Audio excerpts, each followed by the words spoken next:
کیا نہیں جانتے آپ لوگ قرآن و حدیث کو کہ اللہ ہے نا؟ کلمہ پڑھتے اللہ ہے، لیکن خود نہیں دکھتا۔ جلوہ مصطفیٰ رب کی پہچان ہے، رب کی پہچان ہے۔ خدا مجبور تو نہیں ہے، وہ تو مسبب الاسباب ہے کہ یہ تو نہیں ہو سکتا تھا کہ اللہ کو بھی نعوذ باللہ کوئی مجبوری تھی، لیکن قانون ہے اس کا۔ خود کو دکھانا چاہا، خود کو ظاہر کرنا چاہا تو وہ بھی سہارے کا محتاج بنا۔ وہ میرے آقا کے نالے پاک اور میرے آقا کی ذات بتا دیا، رب العالمین نے بتا دیا کہ دنیا میں یہی نظام قیامت تک میرا حق کا چلتا رہے گا کہ جو ہے ضروری نہیں ہے کہ تمہارے سامنے حق ظاہر ہو جائے، کیونکہ اس میں بندوں کی اور انسانوں کی حکمت ہوتی ہے۔ رب اگر خود آ جاتا سامنے تو تمہارے ملک کے اندر میں کتنے بے ایمان ہیں، کفرستانوں کے اندر میں پڑے ہوئے ہیں اور پرستش کر رہے ہیں بتوں کو بنا کر، یہ ان کے لیے کیا ہوا کہ رب العالمین نے ان کے عقیدتوں کے جو اس زمانے کے اندر میں جو لوگ اللہ کی طرف میں وحدانیت کا رخ دینے کے لیے، ان قوموں کو سنبھالنے کے لیے، کیا قرآن پاک کا وہ آیت آپ حضرات کے علم میں نہیں ہے کہ اللہ تعالیٰ فرماتا ہے کہ کوئی قوم اور کوئی علاقہ ایسا نہیں ہے جس میں اپنی پہچان کرانے والے نبیوں کو اللہ تعالیٰ نے نہ بھیجا ہو؟ یہ تو آیت شریفہ ہے، جانتے ہیں نا۔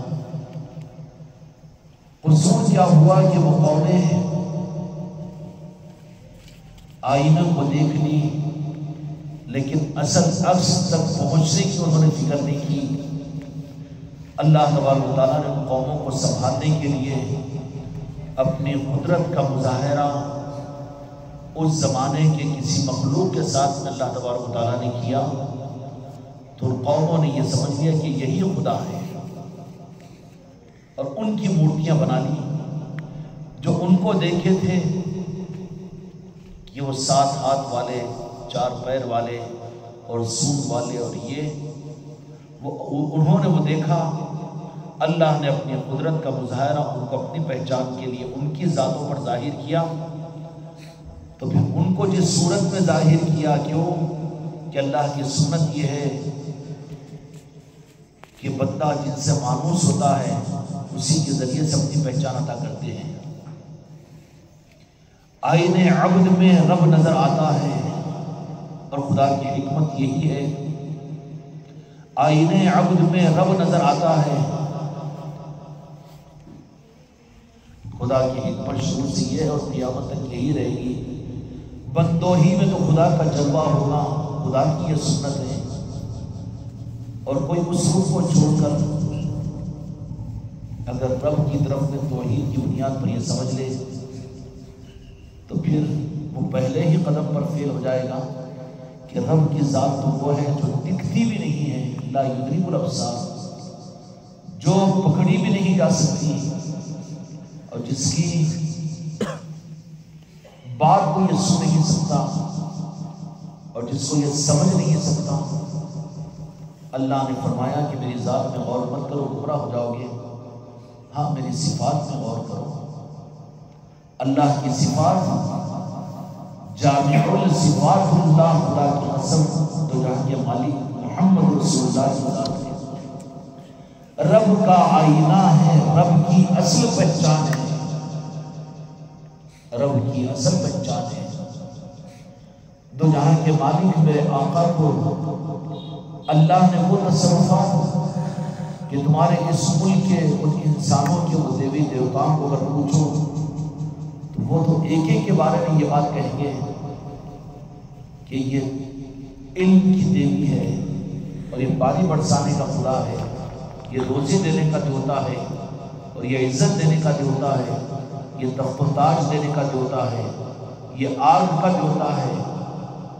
یہی تو ہوگا جن پر خدا نے اپنی اس ایک ایک صفات کو ظاہر کیا، تو اس کی وجہ سے قوموں نے ان کو خدا کو بھول کر ان کو خدا بنا لیا، اور اس بات کے اوپر وہ دیوتا جن کو وہ دیوتا بنائے ہوئے ہیں، وہ اس بات کے اوپر اپنے ماننے والوں ہی کے اوپر لعنت اور لعنت کرتے ہیں کہ ہم تو اصل کی پہچان کروانے کے لیے اس وشنو نے، اس رب نے اور اس خدا نے ہم کو کچھ تصرف کا اختیار دے کر اس کی پہچان کے لیے صفت ہم کو دی۔ ایک ذرہ برابر صفت رب کی کسی مخلوق کے اندر میں قوموں کو نظر آئی تو انسانوں نے اس کو پورا خدا سمجھ لیا۔ سمجھا کہ نہیں سمجھا؟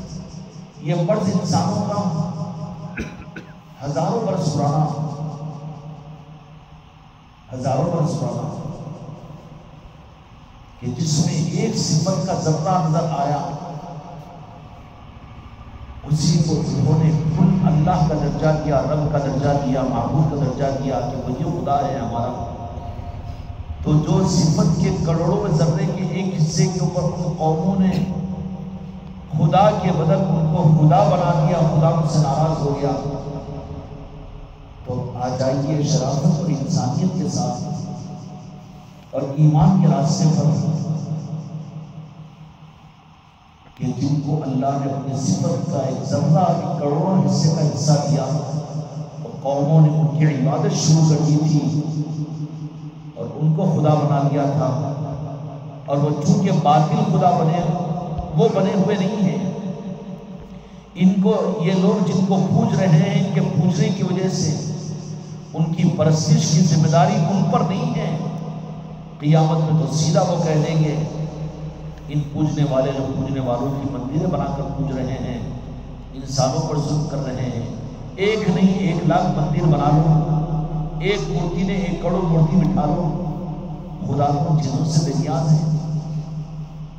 اگر واقعیتاً وہ خدا کی مورتی اگر ہوتی تو مورتی میں پھر ہاتھوں انسانوں کے ہاتھوں پر کیوں بنایا جاتا؟ رب تو وہ ہے جو بناتا ہے، وہ بنتا نہیں ہے۔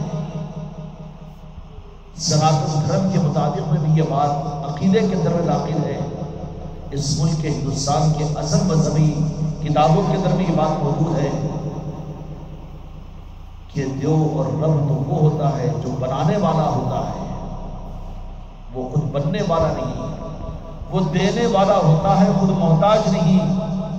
لیکن ان کے ماننے والوں کا ظلم اس بات پر کھلے گا آپ کو کہ جو ہم کو دینے والا کہہ کر کو بنا کر مورتی کو رکھے ہیں مندر میں اور اپنے گھر میں جس کی پرستش کر رہے ہو، پھر وہ مورتی کو ان کے عقیدے کے مطابق میں اس کو دینے والا کہہ رہے ہو، لیکن اس کو کپڑے علم سلاتے ہیں۔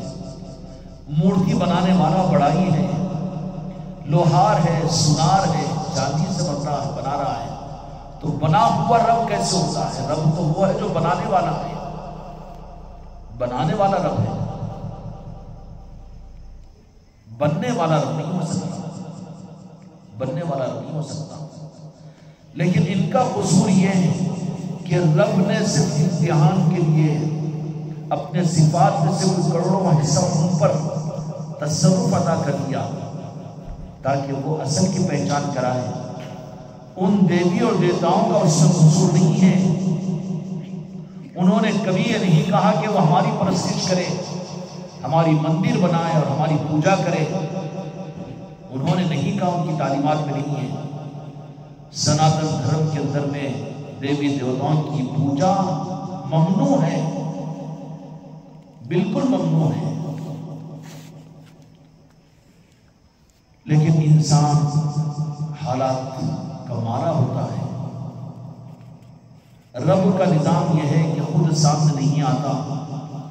15ویں صدی کا مسلمان اب اس رخ پر چلے کہ رب خود ان کے سامنے آ جائے، قانون کے خلاف میں خدا کے ساتھ مطالبہ ہے، کرنے والا اللہ ہی ہے، تو تیرے عقیدے کے کچے ہونے کی دلیل ہے کہ جو کرتا ہوا تو عقیدہ نہیں بنا سکتا، اس عقیدے کا اقرار کر رہا ہے۔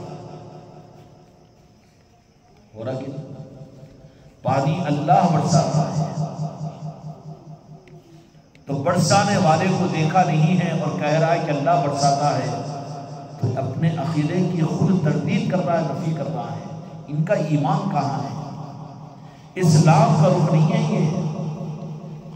آج اسلام بہت دور نکل گیا۔ اسلام ابھی تک 400 برس پہلے تک کتابوں میں محفوظ تھا، کتابوں میں تھا محفوظ، اور چلتی پھرتی قرآن، چلتی پھرتی کتابیں دنیا میں پھرتی تھی اولیاء کی صورت میں، جن سے حقیقی اللہ کی پہچان اور امت انسانیت کو ملتا تھا۔ لیکن اللہ کا نظام ہے، اللہ کا نظام ہی یہ ہے کہ وہ اپنی پہچان راز اپنی ذات سے نہیں کرواتا۔ اس لیے خدا کے معاملے میں اس روح سے اپنے آپ کو آگے مت بڑھاؤ کہ نہیں، یہ راز اللہ ہی کو، اللہ کا قانون نہیں ہے۔ قانون کے خلاف اللہ کی عدالت میں تم مجرم بن جاؤ گے، مجرم بن جاؤ گے۔ بغیر محنت کے، بغیر ڈیوٹی کیے ہوئے آپ حکومت سے مطالبہ کریں کہ تنخواہ دے ہمیں، ہم کلکٹر بنے ہیں۔ تو اپنے کو کلکٹر سمجھ رہا ہے، لیکن حکومت نے تو تجھے کلکٹر نہیں بنایا، تنخواہ نہیں ملے گی اس کو۔ ہمارا اسلام خدا کا اسلام، ہم جس کو اسلام کریں وہ اسلام خدا کا اسلام ہو نہیں ہو سکتا۔ ہم جس کو دین سمجھے، ہم جس کو اسلام سمجھے، کس بنیاد پر، کس یقین کے ساتھ کہہ سکتے ہو کہ وہی اسلام اللہ کا ہے؟ اگر وہی دین اور وہی اسلام اللہ کا ہے تو پھر اس وقت میں 15ویں صدی کے اندر میں تمہارے ہی علم کے اندر میں کتنے مسلمانوں کے اندر میں وہ نظام ہے کہ ہر نظام اپنے لیے دعویٰ کرتا ہے کہ ہم ہی حق پر ہے، تو حق تو ایک ہے، یہ سب کیا ہے؟ کوئی تنظیم، کوئی جماعت اپنے لیے حق نہیں ہونے کا لیبل لینے کو تیار نہیں ہے نا۔ ہر ایک کہہ رہی ہے کہ ہم حق پر ہے۔ حق تو میرا رب ایک تھا، ایک ہی تھا، اتنے حق کیسے بنا لیے تم نے؟ ہر ایک قرآن کے ذریعے سے اپنے کو حق پر ظاہر کرنے کے لیے قرآن کا سہارا لیتا ہے، احادیث کا سہارا لیتا ہے۔ حق تو ایک ہی تھا، تم نے اتنے حق کیسے بنا لیے؟ 73 ہو، یہ کتنے کم و زیادہ ہو دنیا کے اندر میں، آپ کے ہندوستان کے اندر میں کتنے حق کے دعوے دار ہیں، پھر پڑوس کے ملک کے اندر میں کتنے حق کے دعوے دار ہوں گے، کتنی تنظیمیں ہوگی۔ جو تنظیمیں اور جو حق کے نظام وہاں پر ہے، یہاں نہیں ہے۔ حق کے نظام نہیں، حق کے نام کے نظام ہے۔ پھر مصر کے اندر میں الگ ہے، سودان کے اندر میں الگ ہے، کینیڈا کے اندر میں الگ ہے، سعودی عرب کے اندر میں الگ ہے۔ تو پھر کتنا حق تو ایک ہی ہے۔ وہ حق کہاں ہے؟ پتا چلا کہ اتنے حق میں تو نہیں ہے۔ بات بڑی ذرا کڑوی ہے، لیکن سمجھ لو اگر تو تم کو فیصلہ کرنا آسان ہوگا۔ حق تو ایک ہے، حق تو ایک ہے۔ اتنے تو حق نہیں ہو سکتے اگر تم اپنے ہی حق کو حق سمجھ کر طے کر چکے ہو۔ آپ ایک حق کو سمجھا رہے ہیں، وہ ایک حق کو سمجھا رہے ہیں، وہ ایک حق کو سمجھا رہے ہیں۔ اس ملک میں اتنے حق ناحق ہو گئے ہوں، تو پھر پڑوسی ملک کے اندر میں، سری لنکا کے اندر میں، بنگلہ دیش کے اندر میں، ترکی کے اندر میں، سعودی عرب کے اندر میں، ملک شام کے اندر میں، سیریا کے اندر میں، فلسطین کے اندر میں، ہر ایک حق ہی کو تو کہے گا نا کہ ہم حق پر ہیں۔ حق تو ایک ہی ہے، اتنے حق، یہ حق نہیں ناحق ہے۔ کیوں نفرت کرتے ہو؟ کیا ہم مجرم نہیں ہیں کہ ہم جس کو حق سمجھ لیں، حق کو کم از کم پہچان کرنے کے لیے اوریجنل ہے یا کہیں ہمارا دھوکہ ہے، اس کو سمجھے بھی، فرق بھی تو لیں۔ آج دنیا کے اندر میں ایسی مشینیں ایجاد ہو چکی ہیں جو کھرے کھوٹے کو ثابت کر دیتی ہیں، کرتی ہیں کہ نہیں؟ تو ہم جس کو حق سمجھ رہے ہیں تمہارے لیے نہیں، تم کو تو وہ رنگ مل رہا ہے، قابل قدر ہے، اور تمہارا پیر اس بات کو گوارا بھی نہیں کرے گا، سنبھالنے والا ہے، ٹھیک ہے، لیکن اگر تم بھی یہ سمجھ لے رہے کہ ہم ہی حق ہے تو پھر تم بھی تو ایک دیو کے پرستار بن گئے، ایک حق کو کاٹنے والے بن گئے، فرقہ بن گئے۔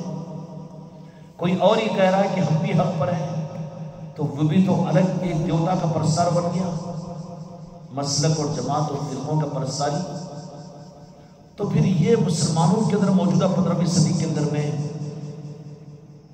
انہوں نے اپنے مزاج کے ساتھ میں الگ الگ اپنے دین کا دیو بنا لیا ہے، اور اس دیو کی پرستش سے ہٹنے کو تیار نہیں ہے نہیں ہے۔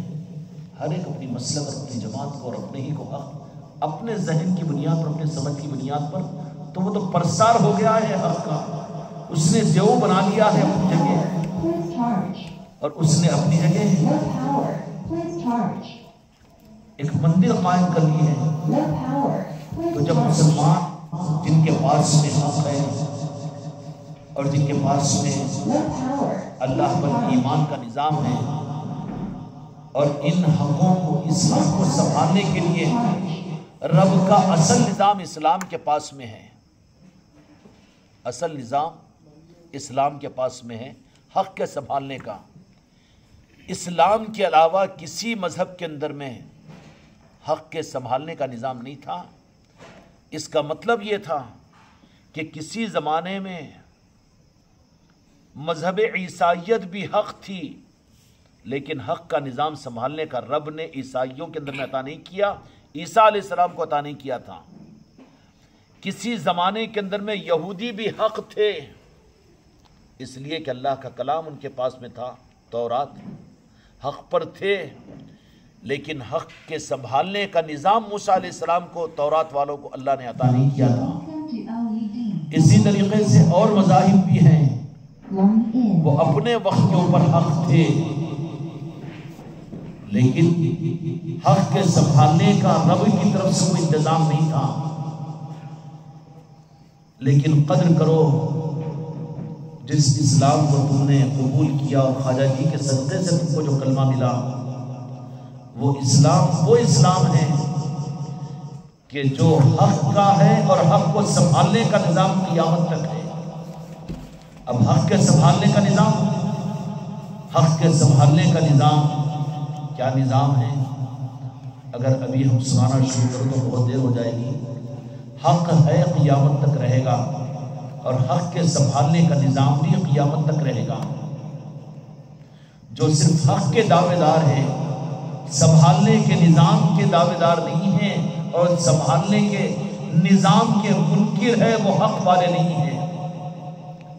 اللہ نے کسی مخلوق کے اندر میں، کسی انسان کے اندر میں اپنی صفات کا کوئی ذرہ برابر ان کو عطا کر دیا، تو ان قوموں نے ان کو خدا مانا، اور ان کو بھگوان مانا، ان کو دیو مانا، اور اس کے لیے حالانکہ وہ قوم اپنے کو ایک قوم کہتی ہے، لیکن پوچھو تو ان کے ہر قوم کے، ہر خاندان کی مندر الگ ہے، ان کے بھگوان الگ ہے۔ اے دنیا کے انسانوں، اس دھوکے سے نکل جاؤ، جو ایک ہے وہ کئی نہیں ہو سکتا، جو کئی ہے وہ ایک نہیں ہو سکتا، جو ایک ہے وہ دو نہیں ہو سکتا، جو دو نہیں 2000 ہے، 36 کروڑ ہے، وہ ایک نہیں ہو سکتا۔ سچے لوگوں نے اپنے وقت میں گرو نانک نے یہ تعلیم دی، سچے لوگوں نے یہ تعلیم دیا ہے، اور بھی ان قوموں کے اندر میں بہت لمبی لسٹ ہے جنہوں نے یہ سچی تعلیم دی ہے، وہ دے کر، لیکن ان کے ماننے والے خود اس حق کو برداشت نہیں کر سکے، اس لیے کہ غرض والے کبھی حق کو برداشت نہیں کرتے۔ انہوں نے خود جن کو خدا مانا تھا انہی کو قتل کر دیا، انہی کو قتل کر دیا۔ کیا کہ نہیں کہ آپ لوگوں کے علم میں ہوگا، خانقاہ کی تعلیمات میں آتی ہوگی یہ بات، گرو نانک ہے، صدیق سائی بابا ہے، اسی طریقے سے اس ملک کے اندر میں سچے 100 لوگ ہیں، 100 لوگ ہیں۔ ہندوستان کے اندر میں توحید کے سمجھنے کے بہت زیادہ ذرائع ہیں۔ نفرت کی آگ نے مسلمانوں کو بھی جلا دیا ہے۔ ان کی وہ تپسیاں اس قوم میں رہنے والے ان برادران وطن کی اور ان کی وہ ریاضتیں اس صدی کے اندر میں آپ تو دیکھتے ہوں گے کہ وہ کالے کپڑے پہن کر صرف کالے کپڑے نہیں پہن لیتے ہو، تم نے تو کالے کپڑے پہننے والے پنجتن پاک کی محبت کرنے والوں کو تو نعوذ باللہ اسلام سے نکال دیا۔ آج ایک آرٹیکل عادل آباد کی ایک تنظیم ہے ائمہ موزنین کی، اس کے اوپر ایک لسٹ آئی کہ جو بند کروا دیا۔ کیا بند کروایا؟ تعظیم اور ادب 11ویں چھٹی بدبخت نے وہ ساری لسٹ لکھی۔ 1500 برس سے جو امت اپنے حق کو سنبھالی ہوئی تھی، تم نے بند کرا کر صرف اپنا دیوبند چلایا، بند کرایا، کہہ رہے بند، حق کو تم نے بند کیا۔ پہچاننے دو، کوئی مولا علی کی محبت میں میرے مصطفیٰ کو پہچانے گا، کوئی پنجتن پاک کی محبت میں مدینے والوں کو پہچانے گا، کوئی اولیاء کی محبت میں مدینے والوں کو پہچانے گا، اور کوئی پیر کی محبت میں مدینے والوں کو پہچانے گا۔ ساروں کے بند کر دینا، خود اقرار کر لیے کہ ہم نے یہ بند کیا، ہم نے یہ بند کیا، ہم نے یہ بند کیا، ہم نے یہ بند کیا۔ چھٹی کو ہم نے بند کروایا، 11ویں کو ہم نے بند کروایا، اور 12ویں کو ہم نے ربیع الاول کو ہم نے بند کرایا، اور بزرگوں کی چادروں کو ہم نے بند کرایا۔ اقرار کروا لیا، انہوں نے اقرار کر لیا کہ ہم نے بند کرا دیا، تو تم بند نہیں کرایا بلکہ اپنے دیوبند کو دنیا میں چلایا حق کے مقابلے پر۔ اب پھر اتنا جنون طاری ہو گیا اور اتنا رخ غلط ہو گیا کہ سارے تو ماننے کو تیار ہوں گے، لیکن کیوں دیوبندی اگر کوئی ہے تو وہ تو کہے گا کہ ہم تو کسی کو نہیں مانتے، اس لیے کہ ہم نے سب بند کرایا ہے اور صرف اپنے دیوبند کو چالو کرایا ہے۔ مہر لگی ہوئی ہے، یہ ثابت کروا دیتے ہیں۔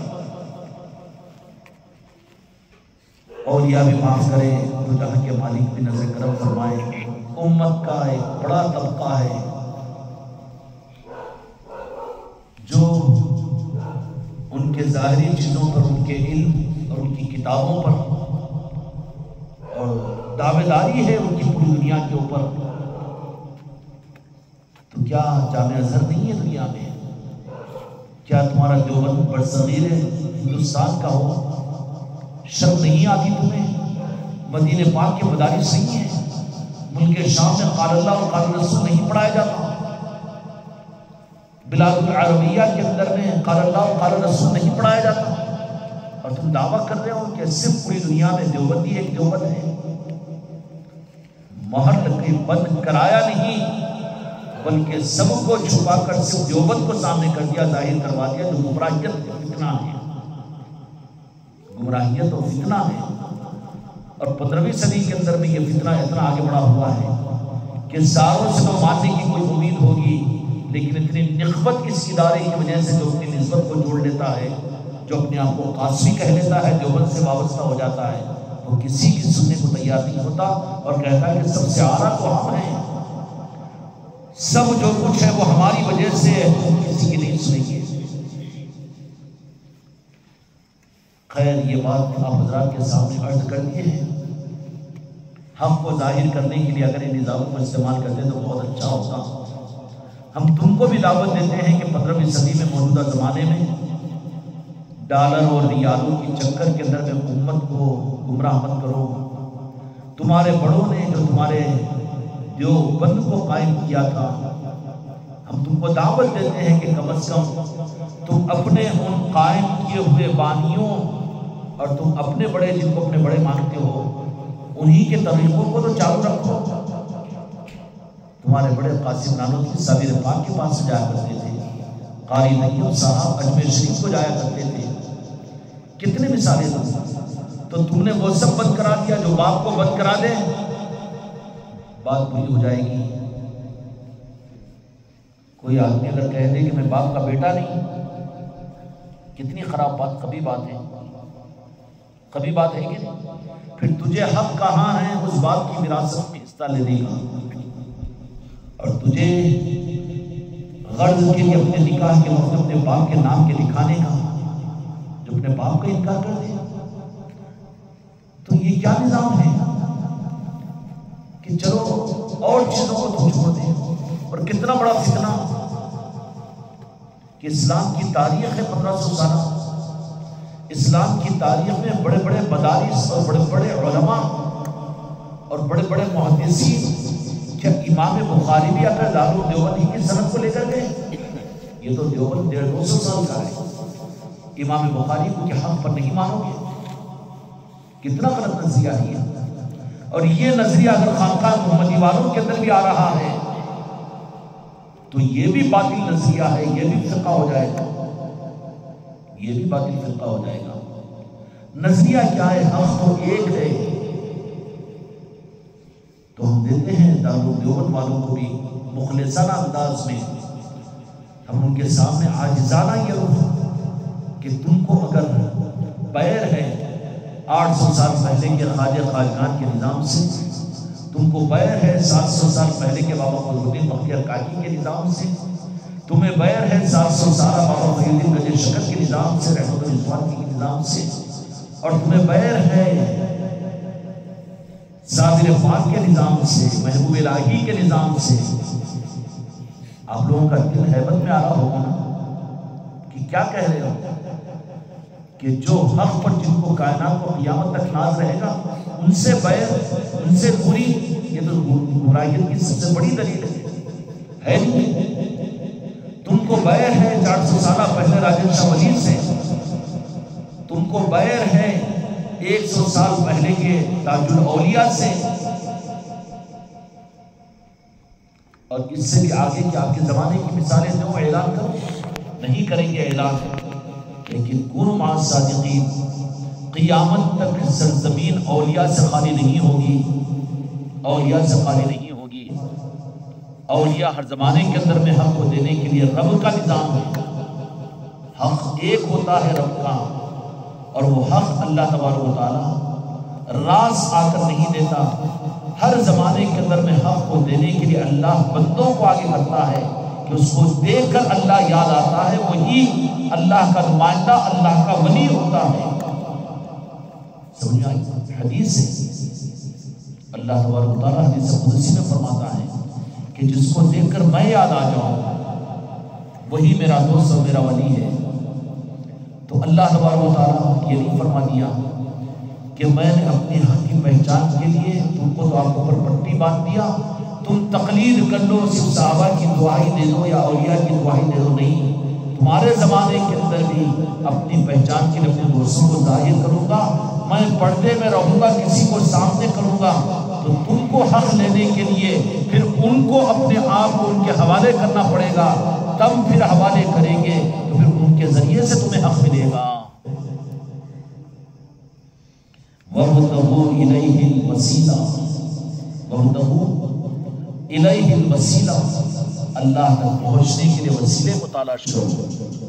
یہ وسیلہ مسلک و جماعت نہیں ہے، یہ وسیلہ اس زمانے کے اندر میں اللہ تبارک و تعالیٰ جن کو سامنے کرتا ہے اپنی پہچان کروانے کے لیے اور حق کو پہچان کروانے کے لیے، وہی وسیلہ ہوتے ہیں.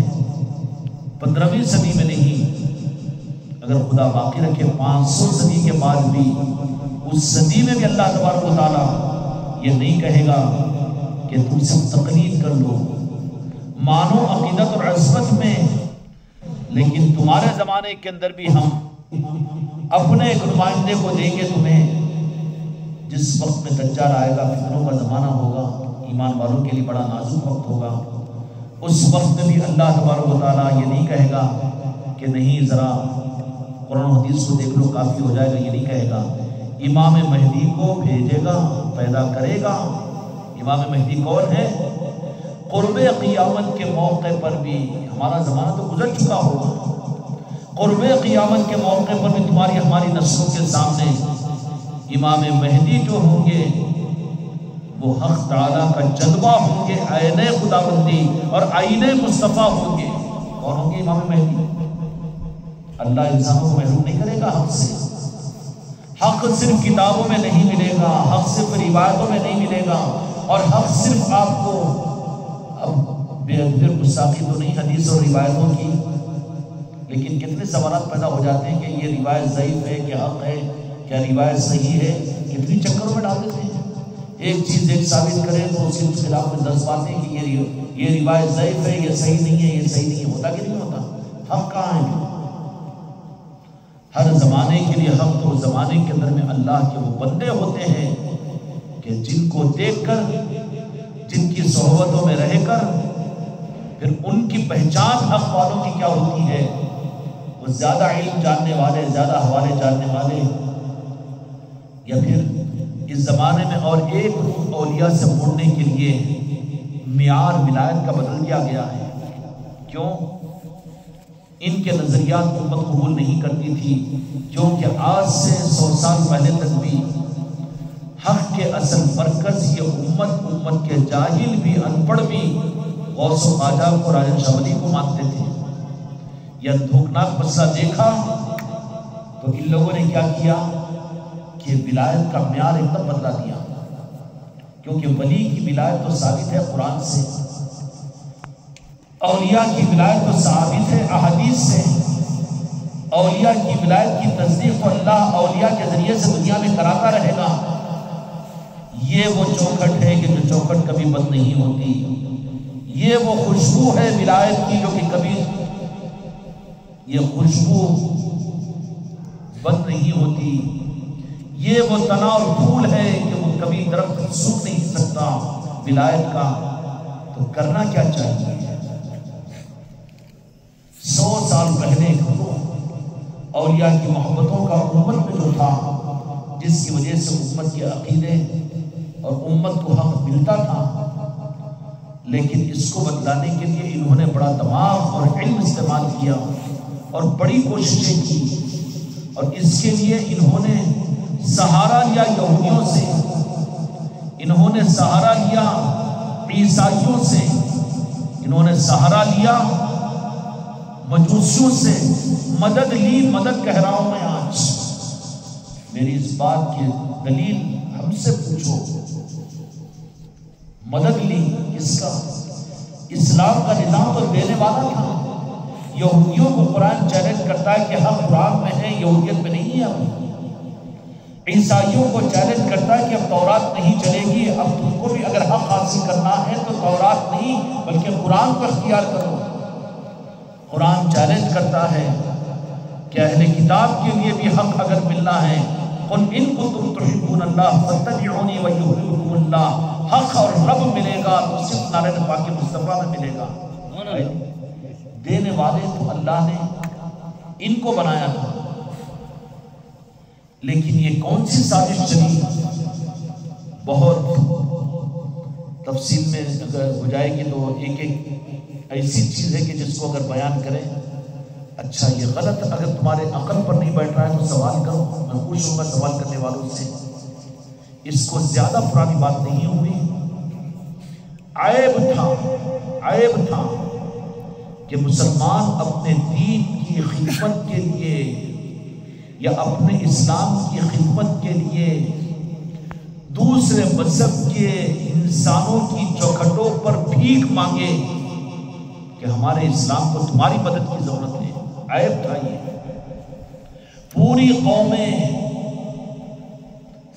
حق کی بھیک مانگنے کے لیے اس زمانے کے اولیاء کی چوکھٹوں پر آتی تھی، اور وہ اولیاء ان کو خیرات دیتے تھے حق کی۔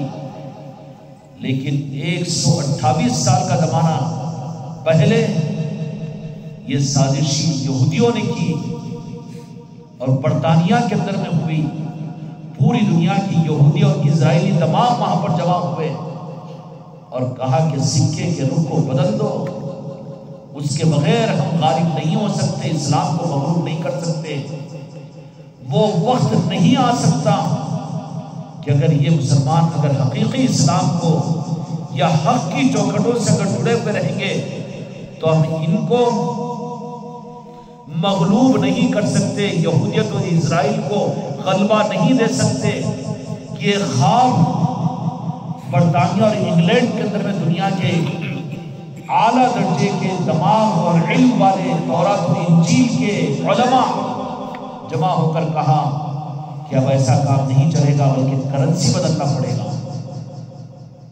نوٹ دوسرے تیار کرنے پڑیں گے، ڈپلیکیٹ، اسٹیمپنگ ویسی ہی ہوگی، زیادہ اٹریکٹیو ہوگی، اور وہ نوٹوں کے بھی مقابل میں ڈپلیکیٹ نوٹوں کا چلن ہوگا. پھر غریبوں کا مسئلہ پھنس جائے گا نا. بڑے تو نوٹ اپنے پاس سے پاس کر دیں گے، لیکن غریب بیچارہ 10 لاکھ روپے جمع کر لیا، پوچھی اس کی زندگی بھر کی، وہ ڈپلیکیٹ نوٹ مرے برباد ہونے دو. ڈپلیکیٹ نوٹ بنانے والے یہ تو ان کو فکر نہیں ہوتی عوام کی، وہ تو قانون کی نظر کے اندر بھی مجرم ہوتے ہیں، اور ایسے مجرم کہ ان کے لیے کوئی معافی کی گنجائش نہیں. سپریم کورٹ میں ان کے خلاف مقدمہ نہیں چل سکتا جو کرنسی کو ڈپلیکیٹ چلائے دنیا میں. سمجھ گئے؟ 128 سال پہلے تورات و انجیل کے بڑے پوری دنیا کے جو جاننے والے تھے تورات و انجیل کے علماء یہودی پورے ایک گول میز پر بیٹھے اور ان کی کانفرنس 7 دن تک برطانیہ نے ان کی ضیافت کی اور بند کمروں کے اندر میں لوگ بیٹھ کر اس پر ریسرچ کرتے رہے، تحقیق کرتے رہے کہ آگے 100 سال کے بعد میں جن کے پاس میں حق مانگنے کے لیے، بھیک مانگنے کے لیے ان کے اولیاء کے پاس سب کو جانا پڑتا ہے، اور اسلام کے چوکھٹوں کے اوپر ہمیں بھیکاری بن کر جانا پڑتا ہے. یہ ذلت ہم یہودیوں کو برداشت نہیں ہو رہی ہے، ہم عیسائیوں کو برداشت نہیں ہو رہی ہے. کچھ ایسا کیا جائے کہ کرنسی کو بدل دیا جائے. تو بڑے دماغوں نے اس نتیجے پر اپنے آپ کو پہنچایا کہ یہود اور نصارہ کے اندر میں یہ چبھتا ہوا ایک 1500 سال سے ایک جذبہ تھا کہ اسلام آیا ہے لیکن اسلام غالب ہو گیا اور ہمارا دین مغلوب ہو گیا، اور یہودی دنیا میں ذلیل ہو گئے اور عیسائی ذلیل ہو گئے. یہ چبھتا ہوا جذبہ ان کے اندر 1500 برس سے تھا. اس آگ کو بجھانے کے لیے انہوں نے ان کو موقع سلطان ولید تو ڈھکل دیا ان کو کہ جاؤ یہاں پر نہیں، ہمارے ملک کو استعمال نہیں کر سکتے، ہمارے ملک کو استعمال نہیں کر سکتے، یہ ملک تو ہمارا ہے، ہم مالک ہے. کہا کہ کدھر؟ جاؤ، اللہ کی زمین بہت بڑی ہے. وہ آنا یہیں پر چاہے تھے. کون؟ وہ انگریز. اس انڈیا کمپنی کے نام پر یہاں پر انہوں نے اپنی کمپنیاں قائم کی تھی. اس ملک کے اندر میں وہ انگریزوں نے اپنے پنجے کو گاڑا تھا. کیا انگریزوں کی یہاں پر آنے کی وجہ اس ملک کو لوٹنا نہیں تھا؟ مسلمان بادشاہوں نے لوٹ کر لے گیا. انگریز کا مقصد اس ملک کو لوٹنا نہیں تھا. معاف کرنا، جنگ آزادی کی دعائیں دینے والے ان پر علم ادھورا ہے، کتابوں کا علم ان کے پاس میں ہے. چوکھٹ سے غریب نواز کی چوکھٹ سے جو علم ملے گا وہ علم بتائے گا. مولا علی کے سمندر سے جو علم ملے گا تاریخ اور سن اور ٹائم کے ساتھ میں بتائے گا. انگریز جو اس ملک پر قبضہ کیے تھے، اس ملک کو لوٹنے کے لیے نہیں، اس ملک کو لوٹنے کے لیے نہیں، بلکہ وہ اپنی حسد کی آگ کو کہ اسلام کے آنے کے بعد سے یہودیت ذلیل ہو گئی ہے، عیسائیت ذلیل ہو گئی ہے، مجوسیت ذلیل ہو گئی ہے.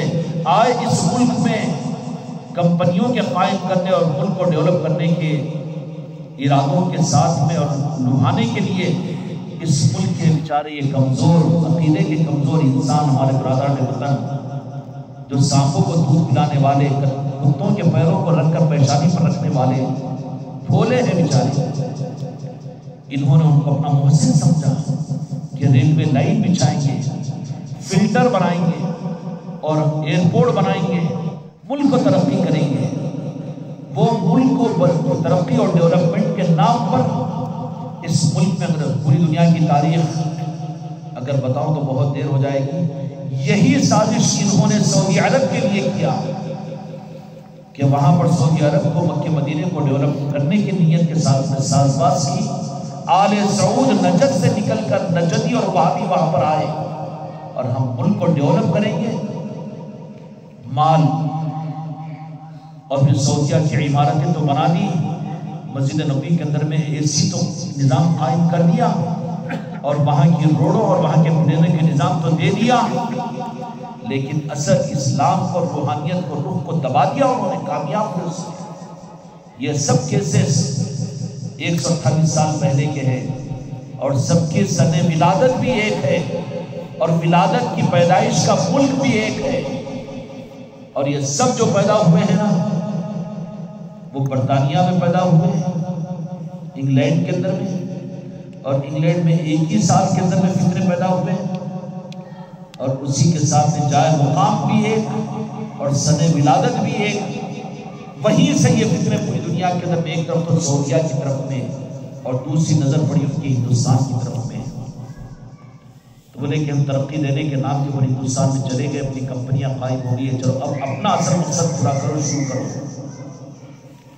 تو چنانچہ انگلینڈ کے وہ سربراہان اور اس ملک میں اپنے مقصد کو پورا کرنے کے لیے، یہ نادان بیچارے نہیں جانتے کہ ملک کو لوٹنے کے لیے آئے تھے تو ستیہ گرا اور وہ نمک کی تحریک بھی چلائے، ملک کو آزاد کرانے کے لیے قربانیاں کی اور جہاد کیا، یہ مقاصد ذہن کے تھے، ان کا مقصد یہ نہیں تھا، بلکہ ہندوستان کے اندر میں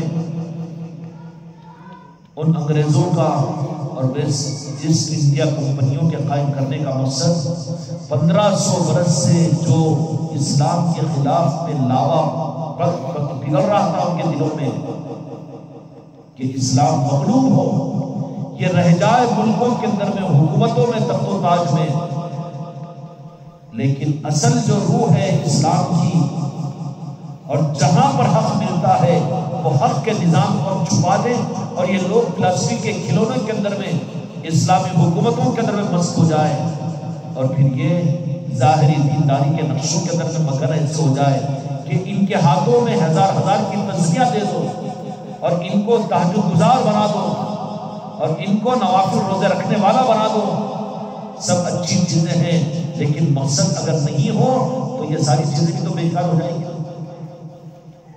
بادام اور فروٹ کھا رہا ہے لیکن پیٹ خراب ہے، بدہضمی ہو جائے گی، غذا بیکار ہو جائے گی، یہ سب کچھ بھی اس وقت میں ہے جب کہ ہاضمہ صحیح ہو۔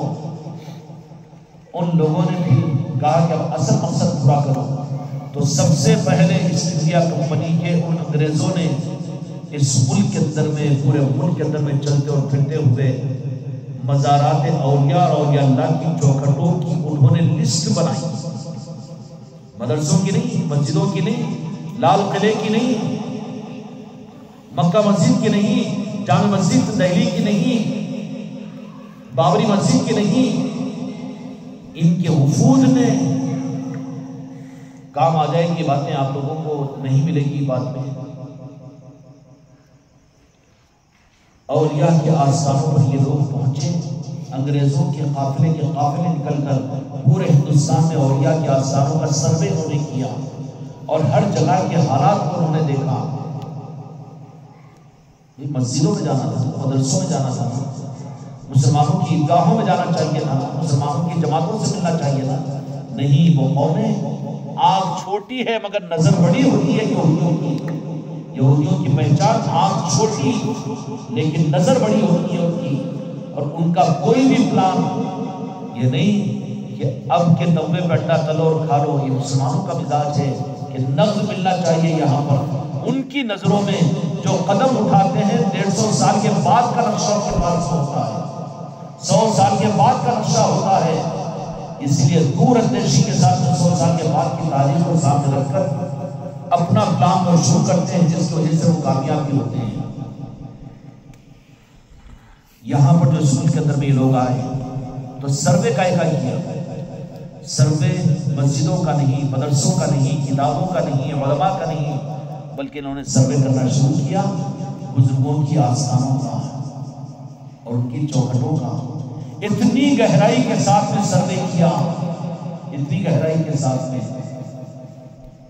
کہ مسلمانوں کی عقیدت اور ان کا دل کس درجے کے ساتھ جڑا ہوا ہے، اور ان کی مسلمانوں اور اسلام کی آبیاری کے لیے اولیاء اکرام کی ان ان چوکھٹوں سے کس طریقے سے نظام چل رہا ہے اس پر بڑی گہرائی کے ساتھ انہوں نے نظر رکھی اور سروے کیا۔ آخرکار رونالڈ کا ایک یہودی قافلہ اجمیر شریف کی سرزمین پر گیا۔ کیا اجمیر شریف کی سرزمین پر گیا اور جانے کے بعد اس نے کہا کہ یہاں کا تصور کیا ہے؟ اب میرے بچوں اس بات کو نظر میں رکھو، عقل ہوگی، دماغ ہوگا، تم لوگوں کو سمجھیں گے۔ اس بات کو ذہن میں رکھ کر اگر یہ بات کو سمجھو گے تو ساری بات سمجھ میں آ جائے گی۔ جو یہودی تھا اجمیر شریف کو جو قافلہ گیا تھا اس میں کہا کہ بڑی گہرائی کے ساتھ ہم کو اس آستانے کا جائزہ لینا ہے اور وہاں کے تصورات کے نقصان پر کیسے یہ معلوم کرنا ہے۔ اس نے کیا کیا اس قافلے کے اندر میں کہا کہ یہاں پر جا کر لوگ سر چھپاتے ہیں، عقیدتوں کا اظہار کرتے ہیں، لیکن ہم اس کے خلاف کر کر دیکھیں گے۔ جاؤ بزرگوں کی آستانوں پر اگر قدم کو سمت کرو شرک ہو جائے گا، یہ وہیں کے ایجاد ہے، یہ ہوگی۔ پیر سے محبت کرو اور دنیا کے کاموں کے لیے، آخرت کے لیے، آخرت میں قبلی لے لینے کے لیے مگر قدم کو سمت کرو، یہ یہودیوں کا فارمولہ ہے۔ ان کا دیا ہوا جو شانتا ہے، جو غیر محسوس طریقے سے آج اولیاء سے محبت کرنے والے بھی اس فتنے میں پڑ رہے ہیں۔ اس نے کہا کہ اجمیر کی اس بارگاہ کی خصوصیت یہ کہ لوگ جاتے ہی وہاں پر اپنے ماتھے کو ٹکاتے ہیں۔ تاریخ کا مطالعہ انہوں نے کیا کہ اکبر اعظم آیا تو اپنی پیشانی کو جھکایا اور ماتھے کو چومایا وہاں پر چوکھٹ کو۔ اورنگزیب جیسا متشدد دیندار، وہاں بھی تو نہیں کہہ سکتا ہوں، نظریات بہت زیادہ تھے ویسے، پہنچا کہ یہ اتنی قدم بوس سے اور اتنی یہ نہیں، سلام کرو جواب آئے تو آستانہ رہے گا، نہیں تو نعوذ باللہ منسوخ۔ وہابیوں کے نظریات تو جو جیسے آتے ہیں ان کو اگر سنبھالنا ہوتا ہے تو ویسا اپنی چوکھٹوں سے وہ کرامتوں کو بھی بتا دیتے ہیں۔ کیا تم کو اس زمانے کی کرامت بتاؤ؟ میں بتاؤ زیادہ دور کی بات ہے، ہمارے علاقے سے صرف 190-92 کلومیٹر پر تاج الدین کا آستانہ ہے نا، اولیاء کا ہے نا، اس کی کرامت کو تم نے محسوس نہیں کیا ہوگا، اور کہیں کسی مسجد کے ممبر سے آپ نے یہ بات نہیں سنی ہوگی۔ کیا ہو گیا تمہیں؟ کون سے اسلام کو لے کر چل رہے ہو؟ کہ یہ دین ہے یہ کہ اپنے محسنوں ہی کے حق کے نظاموں کو چھپانا، یہ تو نمک حرامی ہے۔ زیادہ دور کی بات نہیں، عادل آباد سے ناگپور شریف زیادہ دور نہیں ہے نا، وہاں پر اس آستانے کی ظاہری رونقوں کو بڑھانے کے لیے ان ظاہری رونقوں سے اس آستانے کا کوئی تعلق نہیں ہے، اور حق یہ ہے کہ وہاں پر تو سرکار کا دفتر ضرور ہے لیکن اصل جائے قراری تو کوئی اور مقام پر ہے تاج الاولیاء، اور یہ اولیاء اکثر ان کے دفتر الگ ہوتے ہیں، ان کے رہنے کی جگہ الگ ہوتی ہے۔ دفتر دن میں چلتے ہیں اور آرام کرنے کے لیے دفتر نہیں ہوتا، آرام کوئی اور جگہ ہوتی ہے۔ اسی طریقے سے بہت سے اولیاء وہ ہیں کہ جن کی چوکھٹیں ہی ان کا اصل مزار مبارک نہیں ہوتا، بلکہ اللہ تبارک و تعالیٰ ان کے آرام کے لیے مقرر کر دیتا ہے۔ وہ اپنے وقت پر آتے ہیں، آنے والوں کی مرادوں کو پوری کروا دیتے ہیں، اور اس کے بعد میں پھر دو جہاں کے مالک کہتے ہیں کہ اے راج الشمس، اے تاج الاولیاء، اے سعد اللہ حسینی، بس دفتر کا کام کرو اور آرام کرو۔ کلکٹر کام کہاں کرتا ہے؟ کلکٹریٹ میں، آرام بھی کلکٹریٹ میں کرتا ہے۔ چپراسی ہے جہاں ڈیوٹی کرا وہیں سو جاتا ہے۔ ہوٹل کا نوکر ہوتا ہے، خدا کی قسم اولیاء نوکر نہیں ہوتے، مولا علی کی اولاد ہوتے ہیں، ان کی اولاد ہوتے ہیں، ان کے بچے ہوتے ہیں، جو ان کی آل ہے وہ تو اعلیٰ درجے کے اولیاء، لیکن جو آل اور سادات نہ ہو، آل محمد نہ ہو، اگر وہ بھی ولی ہے تو مولا علی کے وہ بچے ہوتے ہیں، مولا علی کے وہ بچے ہوتے ہیں۔ تو اس لیے ہوٹل کا نوکر نہیں ہے، چپراسی نہیں ہے کہ جہاں ڈیوٹی کرے وہیں سو جائے، ڈرائیور نہیں ہے کہ تھک جائے تو سیٹ کے اوپر سو جائے، وہ تو ملازم اور نوکر ہوتا ہے۔ اولیاء کیا ہوتے ہیں کہ مولا علی کے بچے ہوتے ہیں۔ ہندوستان کے اوپر انگریزوں کی حکومت قائم ہو چکی تھی، اس نے سر انتظام کیا یہ وفد نے اور سب گھوڑوں پر خواجہ جی کی بارگاہ کے طرف پہنچنے کی جسارت کی۔ جیسے ہی یہ وفد پہنچا، گھوڑوں پر سینے کو تان کر، اے مجرموں جو اپنے آپ کو مسلمان کہتے ہیں، تمہارا تکبر ہے جو میرے اولیاء کے آستانے پر تمہیں جھکنے نہیں دیتا، نور کے سامنے تم کو جھکنے نہیں دے رہا ہے۔ خدا کا نظام ہی یہ ہے کہ وہ نور کے سامنے جھکانا چاہتا ہے، نور کے سامنے اور حق کے سامنے جھکانا چاہتا ہے۔ جو جھکنا نہیں جانتا وہ پا بھی نہیں سکتا۔ اور یہیں پر نہیں، میدان محشر میں بھی، قرآن پاک میں بھی اللہ تبارک و تعالیٰ فرماتا ہے، آگے شریفہ ہے کہ بندے جب کھڑے ہوئے ہوں گے، نمازی، تہجد گزار، زکوٰۃ اور صدقات اور خیرات دینے والے، حج و عمرہ کرنے والے ہوں گے، لیکن جہاں نور اور جہاں حق ہے وہاں جھکنے کے لیے تیار نہیں ہوں گے۔ اللہ تبارک و تعالیٰ بطور امتحان کے حکم دے گا کہ ساخ کی تجلی ظاہر ہو رہی ہے، جیسے ہی وہ تجلی ظاہر ہو سارے کے سارے سجدے میں پڑ جائیں۔ قرآن پاک کے اندر میں ساخ کی تجلی ہے نا، قرآن پاک کے اندر کہا جائے گا کہ اس تجلی کو دیکھ کر جھک جائے۔ خوش نصیب ہے تم کہ اولیاء کے آستانوں پر جھکنے کی تمہیں ترغیب دی جاتی ہے یہاں پر، اور حق کو دیکھ کر تم جھک جاتے ہو۔ یہ تیاری ہے قیامت کے میدان میں رب کے حقوق کے پورا کرنے کی۔ لیکن قرآن پاک کہتا ہے کہ ساخ کی تجلی ظاہر ہوگی، زندگی بھر کا نمازی، زندگی بھر توحید توحید کہنے والا، زندگی بھر اللہ ہی اللہ کہنے والا، اور سب سے زیادہ عبادت گزار بھی، وہ چاہے گا جھکنا۔ تو اللہ کا نظام یہ ہوگا کہ قیامت کے میدان میں سائق کے ساخ کی جو تجلی نور کی ہوگی، جھکنا چاہے گا لیکن اس کی کمر کو اکڑا دیا جائے گا، جھک نہیں سکتا آج۔ کیوں کہ دنیا میں جھکنے کی تو نے تربیت نہیں کی، جھکا نہیں، مردود ہو گیا شیطان کی طرح سے تو، اور آج اپنے مفاد کے لیے جھکنا چاہتا ہے۔ یہاں جھکنے نہیں دیا جائے گا، آج جھکنے کا موقع ہے، تیری کمر کو نہیں اکاڑا خدا نے۔ یہاں سیکھ لے حق کے سامنے جھکنا، تاکہ قیامت میں تجھے کامیابی دلائے اور تو قیامت کے میدان کے اندر میں کامیاب ہو جائے۔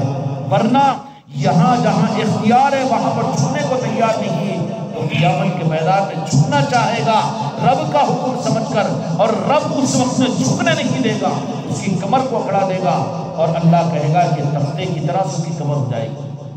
یا اللہ میں سجدے بہت کرتا تھا تیرے سامنے، میں نماز بہت چال نکل، تجھ سے زیادہ شیطان کیا سجدے، تجھ سے زیادہ عبادت کیا ہے شیطان، لیکن شیطان جیسے مارا گیا کہ نور کے سامنے جھک نہیں سکا، آج ساخ کی تجلی کے سامنے تو جھک نہیں سکے گا، جھکنا چاہے گا، قدم بوسی نہیں۔ رب نے فرمایا کہ ساخ کی تجلی پر وہ سجدہ کریں گے، اور وہ کون کریں گے؟ جو اللہ کے اچھے بندے ہوں گے، جنتی ہوں گے۔ ساخ کی تجلی ظاہر ہوتے ہی وہ سجدے میں گر جائیں گے۔ وہاں جھکنا چاہے گا لیکن خدا اس کو جھکنے نہیں دے گا۔ آج رکنا نہیں، اس لیے کہ وہاں جھکنا آسان ہو جائے۔ اگر آج رک جائے گا بزرگوں کی چوکھٹوں پر جھکنے سے یا پھر نور کے سامنے جھکنے سے، تو کل وہ جھکنا چاہے گا لیکن رب اس کو روک دے گا، کھڑا دے گا۔ تو انگلینڈ اور برطانیہ والوں کا وہ وفد پہنچا اور اس تاریخ اجمیر کی معلوم کی اور آستانوں کی معلوم کی، اور وہی قافلہ ان کا وہ انگلینڈ اور برطانیہ والوں کا وفود وہاں ممی ڈیڈی بولنے والے کہاں پہنچے تھے؟ حضرت یوسفین کے پاس ہی پہنچے تھے، گلبرگہ شریف بھی پہنچے تھے، صابر پاک کے پاس ہی پہنچے تھے، ہر جگہ کا مواد کیا۔ اتنی کرامتیں ان کی کیسے؟ کیا اس زمانے میں بھی کرامت؟ تو سلطان غریب نواز کے پاس جب گیا وہ وفد، کہا کہ یہاں کا یہ کہ یہاں کے سلاطین اور بادشاہ مسلمان حکمران بھی یہاں آ کے ماتھے کو ٹیکے ہیں، نہیں یہاں پر تو ہم ایسا کریں گے کہ وہ جو ماتھے کو ٹیکے ہیں شرک سے آزاد کرائیں گے، انگریزوں کا ایمان، انگریزوں کا دین دلائیں گے۔ اس کے لیے کہا کہ نہیں ہم تو جھکیں گے نہیں، اکڑ کر جائیں گے، جھکنے کی نوبت نہ آئے۔ اس کے لیے انہوں نے یہ طے کیا کہ وہاں سے استنجا، اب چونکہ برطانیہ کی حکومت یا انگریزوں کی قائم ہو چکی تھی، اس لیے ایسا نظام بنایا کہ ہم اجمیر شریف کے آستانے پر آپ کی روضہ آپ کے آستانے مبارک تک جائیں گے، چوکھٹ تک، بھی تو جھکنے کا موقع ہم کو نہ ملے اور جھکنا چاہے تو جھک نہ سکے، اس کے لیے گھوڑوں پر جائیں گے، گھوڑوں پر جائیں گے، گھوڑوں پر جائیں گے۔ سمجھ میں آگی بات؟ ان لوگوں کو بھی اگر گھوڑے مل جائیں گے بیچارے، وہابیوں اور دیوبندیوں کو بھی تو انہوں بولیں گے نا، وہ جھک کر چادر لے جا کے چومنے یہ کرنے کے بجائے گھوڑے پر جا کر آ جاؤ وہاں سے واپس، کریں گے نا؟ کر چکے ہیں پہلے، گھوڑوں پر جائیں گے۔ لیکن خواجہ جی کو بتانا تھا، رب کو معلوم کروانا تھا، مولا علی کا نظام تھا، پنجتن پاک کا غوث اعظم کا نظام تھا کہ آیا وہ وفد کے اندر میں سب سے آگے جو کرناٹک کوئی اور نام تھا اس یہودی کا، جو تاریخ میں لکھا ہوا ہے، اسپین کی تاریخ میں ہے اور برطانیہ کی تاریخ میں ہے اور ہندوستان کی تاریخ کی کتابوں میں بھی واقعہ موجود ہے۔ گھوڑے پر گیا ہے چوکھٹے غریب نواز کے قریب، تو چوکھٹے غریب نواز کے پاس اس وقت ویسے دروازے بنے ہوئے نہیں تھے، جیسے گیا تکبر کے اندر میں کہ جھکیں گے نہیں، جاؤ نکل جاؤ، پیٹ بڑھا کر مت طواف مت کرو، ویسے نکل جاؤ۔ یہ تو نظریہ نا، یہ نظریہ ان کا ہے انگریزوں کا۔ جیسے ہی وہ گیا گھوڑے کے اوپر تو پھرتی کے طرف جیسے چوکھٹ غریب نواز کی چوکھٹ کے قریب میں پہنچا، انگلینڈ کا رہنے والا، تو اس وقت میں اللہ نے بھی بتا دیا میرے مصطفیٰ کی مرضی سے، مولا علی نے بھی بتا دیا، غوث اعظم نے بتا دیا کہ پھرتی کے ساتھ وہ چوکھٹ پر پہنچا ہے، کوئی دروازہ نہیں، کچھ نہیں، لیکن مورخین نے لکھا ہے کہ جیسے ہی حدود میں داخل ہوا، اب کہوں ہمارے لیے تو حدود حرم ہے، ہمارا تو قبلہ ہے، ہمارے تو عقیدے کا مرکز ہے وہ غریب نواز کی چوکھٹ، شک تو نہیں ہے نا؟ جہاں غریب نواز کی نسبت کی محفلیں ہوں، وہاں بھوکوں سے زیادہ بھوک والے محسوس کر کے وہاں پہنچایا کرو کہ یہاں تو ہمارے روح کی غذا ہے۔ یہ بھوکوں کو بلانا پڑتا ہے کھانے کے لیے؟ نہیں، خود پہنچ جائے، اپنے بال بچوں کو بھی ساتھ میں لے جائے، اچھا اگر سرکار ہو، اچھی دعوت ہو تو کیا کرتے ہیں، تو بھی چل میں سنبھال دیتا ہوں، بیوی بچوں کو بھی لے کر چلے جاتا دعوت کے بغیر۔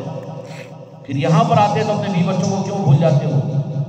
یہاں آتے ہو تو اپنے دوست احباب کو کیوں بھول جاتے؟ اس لیے کہ تم بھوکے نہیں بنے، ابھی خانقاہ میں رہ کر بھی ابھی تو تم پیڑ بھرے مسخرے بنے ہوئے ہو، اس لیے تم اپنے بیوی بچوں کو نہیں لاتے، رشتہ داروں کو نہیں لاتے، اکیلے مسنڈے بن کر نکل کر آ جاتے ہو خانقاہ کو یا نسبتوں کی محفلوں کے اندر میں۔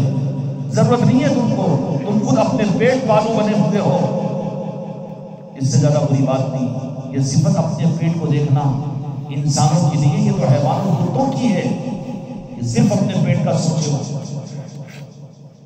اس لیے اس کو برا مت مانو، مان لو برا میں کیا کروں، لیکن جو بات ہے وہ بتا دوں گا۔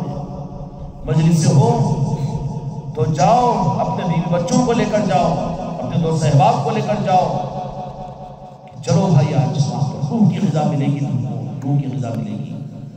جو بات میں نے پہلے عرض کیا تھا کہ اللہ تبارک و تعالیٰ ہر زمانے کے اندر میں ہے۔ اب یہ بولے نا کہ خواجہ جی تو 800 برس کے اس وقت تھا ہوگا، بابا قطب الدین بختیار کاکی 700 سال کے، صابر پاک 600 سال کے، ہے نہیں تاریخ۔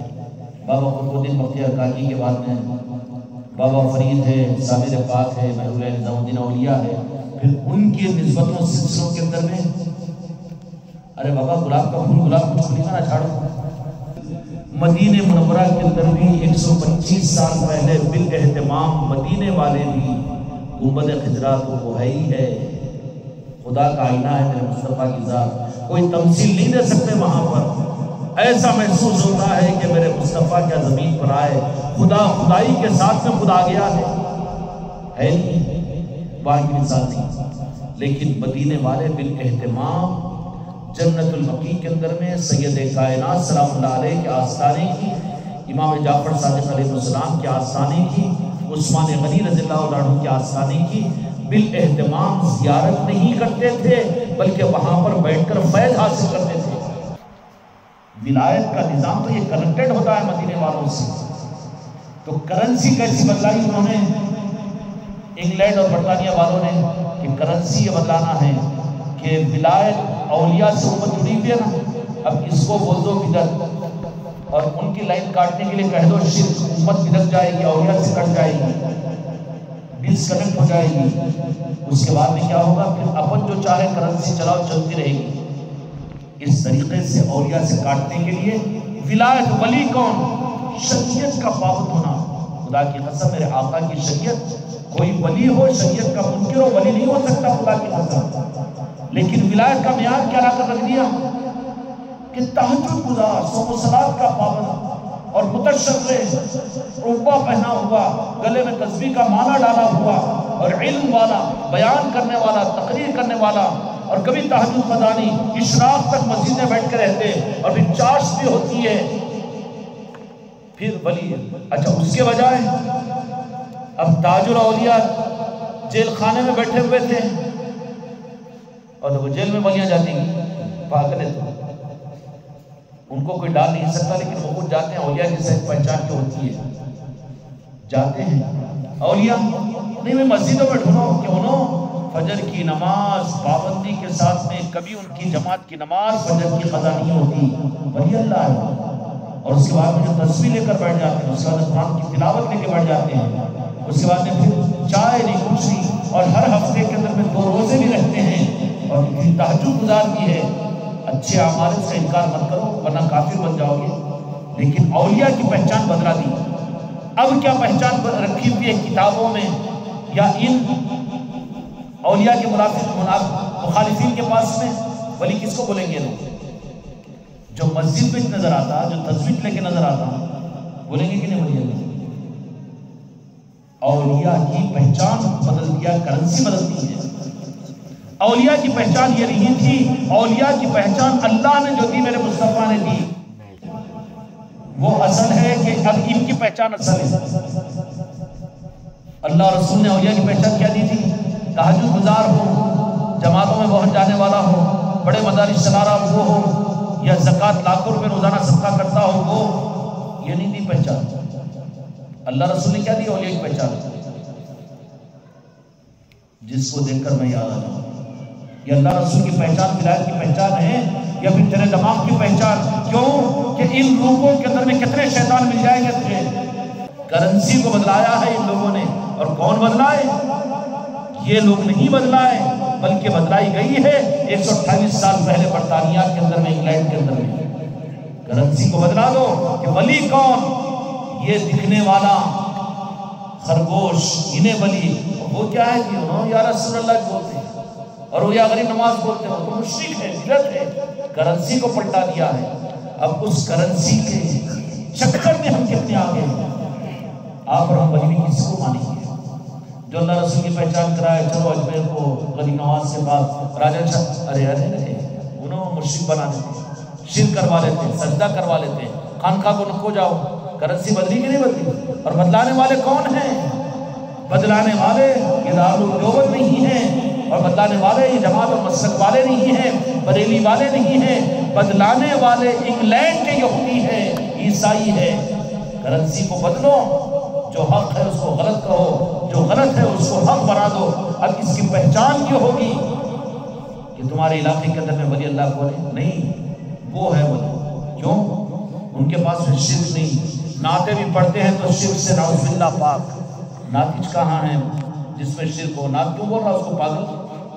بدعقیدوں کے کیسے کیسے حسین امتزاج رہتا ہے کہ نہیں بولے ہم سنت شریعت پر بالکل عقیدہ بالکل محفوظ رکھ کے ہم اولیاء سے محبت کرتے جاتے بھی ہیں، لیکن کھڑے ہو کر آنکھ باندھ کے وہ یہ پھر آنکھوں کو چھونا، وہ پیشانی کو ٹھکانا، چادروں کو بوسہ دینا، وہ نہیں کرتے بولے مگر پھر نہیں ہمارے پیر بھی ولی اللہ ہے۔ بولے کیسا ولی اللہ رے بابا؟ جو اپنے باپ کی پہچان نہ کرے کیسی اولاد؟ سب جملہ ہو جائے گا لیکن زبان سے نکل جاتا ہے۔ جو باپ کو چھپائے جان بوجھ کر، باپ کا نام نہ کو پوچھو، عقل والے ہوں گے تو کیا کہیں گے؟ بیٹا حرامی ہے نا۔ خدا کی قسم ہندوستان میں روحانیت کے باپ تو غریب نواز ہے، آج کے بعد والوں کے تو راجن شاہ ولی ہے، انہیں کو چھپا دیں تو پھر وہ ولی اللہ اور وہ دین والا۔ سمجھ میں آتی کہاں سے چلا یہ قصہ؟ رب نے تو بتایا کہ ہر زمانے کے لیے ہم اپنے بدنوں کے ذریعے سے حق کو دنیا میں ظاہر کریں گے. اب یہ کہہ رہا ہے کہ کتابیں دیکھ لو، خالی مولانا کا بیان سن لو، وہ پیر صاحب کی تقریر سن لو، اس سے حق نہیں ملے گا تجھے. حق جو ملے گا رب کی طرف سے وہ کسی سچے بندے کا بندہ بن کر بندے کی سیکھی میں نے سمجھ گئی. اس لیے خانقاہ محمدی کے احبابان اکرام ان نظاموں کے بارے میں اپنے بارے میں فیصلہ کرو، دوسروں کے اوپر تیر مت چلاؤ. قابل رحم ہے تم اور میں خود، یہ کرم ہے ان کا کہ تم کو خانقاہ محمدی کی نسبتوں کی وجہ سے آج سے 15 سال پہلے خواجہ جی کی باتوں کو سننے کے لیے سنی مسجدوں میں تمہیں جانا پڑتا تھا، ہے نہیں. لیکن یہ 15 سال نہیں، صرف 7-8 سال کے عرصے کے اندر میں کہ پھر اتنا خواجہ جی کی نوازش ہوئی کہ تمہارے گھرانوں کے اندر میں خواجہ جی کو سننے کا موقع تم کو نہیں، تمہاری عورتوں کو، تمہاری اولادوں کو اور تمہارے بیویوں، تمہاری بیٹیوں کے پیٹوں میں پلنے والی اولادوں کو موقع مل رہا ہے خواجہ جی کو سننے کا اور حق کے ملنے کا. یہ کرم نہیں ہے خواجہ جی کا. قدر کرو اس نظام کی، اپنی نسلوں کو دو نظام کو دو، کیونکہ حفاظت اس میں ہے، عقیدہ صحیح اس میں ہے، حق اس میں ملے گا. طریقت کا نظام صرف تجمی اور چسکا دینے کا نظام نہیں ہے. یہاں پر تو کھول کر پلایا جاتا ہے، گھنٹہ ہو کے 2 گھنٹہ ہو کے 4 گھنٹہ ہو. کہ موجودہ زمانے کے اندر میں کسی پیر سے بیعت کے بغیر قیامت کے میدان میں نجات مشکل پڑ جائے گی. یہ فتنوں کا زمانہ ہے، گستاخی اور بے ادبیوں کا زمانہ ہے. مسجدوں کے ممبروں سے گستاخی بے ادبی خون میں داخل ہو رہی ہے. ایسے زمانے کے اندر میں ایک سہارا صرف پیر مریدی کا ہے. اس لیے میرے بچوں، اگر ایک پیر اگر گیا ہوا ہو، دھوکا ہوا ہو، خدا کی قسم سے منزل کھوٹی نہیں ہوتی. لیکن ہماری نیت اگر صحیح ہو، اپنی طرف کے صحیح ہو، تو رب العالمین تم کو تمہاری نیت کی سچائی پر اچھے بندوں کے پاس سے کونوا مع الصادقین، اچھے اور سچے بندوں کے پاس سے پہنچا دے گا. اب خود پہنچنا ہی چاہ رہے، خالی نخرے کر رہے نہ ہو، تو پھر اب خود اپنے انجام کے ذمہ دار ہیں. اللہ تعالیٰ ان بزرگوں کے نظاموں کے سمجھنے کی توفیق عطا فرمائے.